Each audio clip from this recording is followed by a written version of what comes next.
Welcome to the deep dive.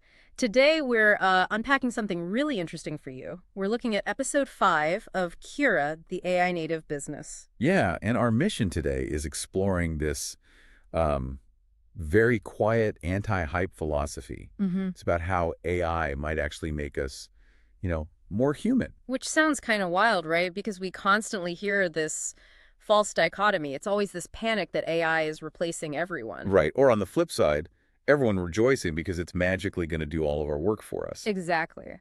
But Kira presents this third option, that AI is really just the tool that removes, well, everything standing between a professional and you, the client. Because those first two hype stories, they completely misunderstand what a client is actually buying. Like, if you think about a wellness business, nobody books a massage for the scheduling software. Yeah, no, that would be ridiculous. I mean, they're paying for hands, the warmth of the space, that specific feeling of being remembered.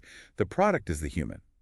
So any technology that dilutes that presence is spending the only real currency the business has. Okay, let's unpack this though, because replacing genuine care with an AI feels kind of like, I don't know, a restaurant replacing its chef with a microwave. Oh, that's a great way to put it. Right, like sure, the food gets hot, but it's not what you came for.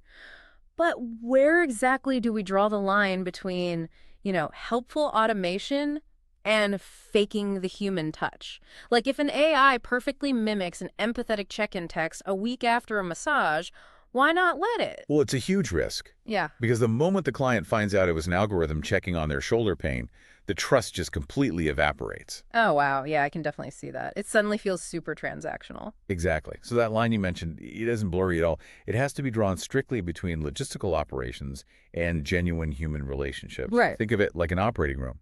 The AI is the scrub nurse. It manages the logistics, watches the clock, so the surgeon never has to take their eyes or hands off the patient.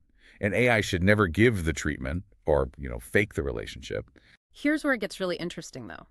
Because clients can easily smell fake interactions. The sources actually call pretending to be human a dark pattern. Yeah, it's a deceptive design choice. Tricking a client fundamentally breaks the trust the business is built on. True confidence looks like total disclosure. So you just flat out tell them, hey, you're talking to a bot. Right. You explicitly let them know the booking assistant is just that, a digital assistant. It sets a clear boundary.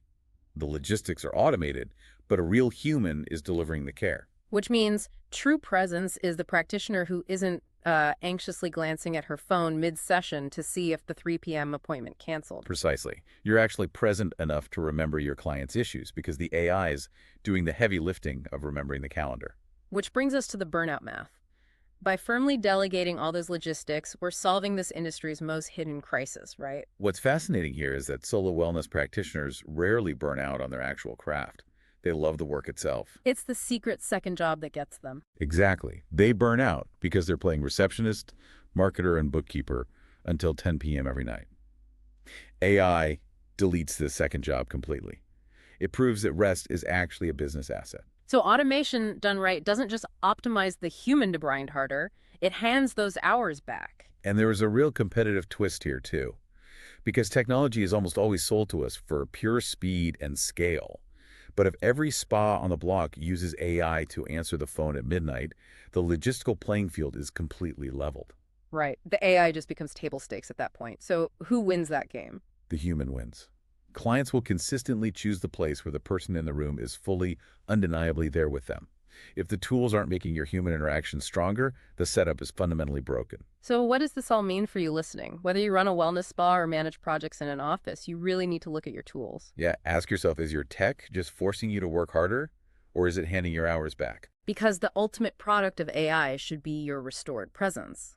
Which leaves us with something really provocative to think about. Oh, I love this question. Yeah, if AI eventually handles all the flawless, polite logistical communication across every industry, what happens to us? Right, what do we value then? Exactly.